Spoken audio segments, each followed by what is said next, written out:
wasiirka deegaanka iyo horumarinta reer miyiga oo safar shaqo ku timid magaalada Berbera ayaa kulan la qaatay mas'uuliyiinta gobolka Saaxil ugu horeyn waxa ka warbixiyay kulanka ay wada yeesheen wasiirka deegaanka gudoomiyaha gobolka Saaxil injineer Axmed Cismaan Xasan saaka halkan waxa nagu soo booqday wasiirkii maxaan ku dhahay deegaanka iyo khabiir sare aqoonyahan sare oo ku takhasusay xaaladaha deegaanka ilaalintiisa ama bad ha noqoto ama berri ha noqoto ama dhibaatooyin ay keenayaan maxaan ku dhahay warshadaha ha noqoto saliidaha dhulka lagu daadinaya noqoto marka khabiir ku takhasusay deegaanka oo wasiirka la socda iyo saraakiishii wasaaradda oo wada kala duwan ayaa halkan nagu soo booqday runtii waxaanay ka hadlayeen maanta waxay ahayd daraasad bay ururinayeen si ay ugu kurgalaan howlo fara badan waanu u baahannahay ka gobol ahaan in mar walba wasiirka oo aad isku lug joogno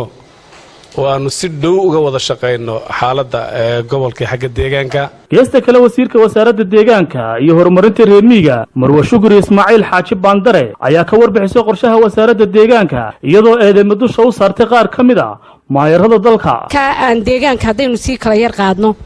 baryahan dambe saaxil waxa ku soo badanayay warshadaha waxa ku soo badanayay dekada iyadana laga shaqeynayay airportka laga shaqeynayay wadada corridorka laga shaqeynayay hawlo aad iyo aad u qiimo badan ayaa ka socda horumara gobolka saaxil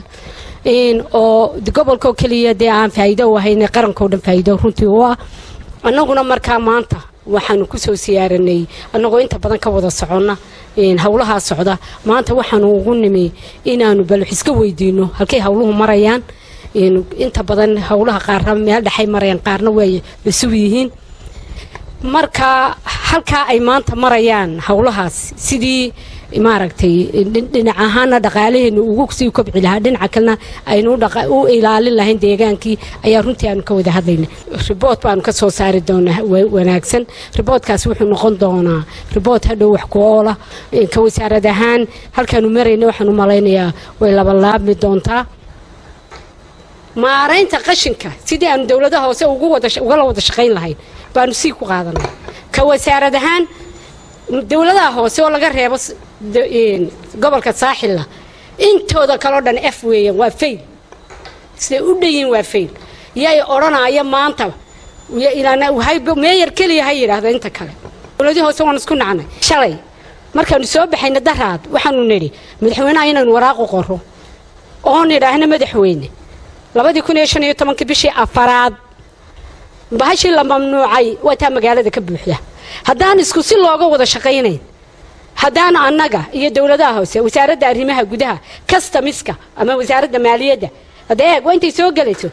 booliiska turbatariyada governatoriyaasha meeyarada haddaan inta iyadu isku si uga wada shaqeynaynin gobol kasta madaxweyne maxay wasaarad ahaan nafti baaba nagaga baxday waa Khadar Maxamuud Axmed Khadar Xafo telefishinka caalamiga ee Kalsan magaalo xeebada Berbera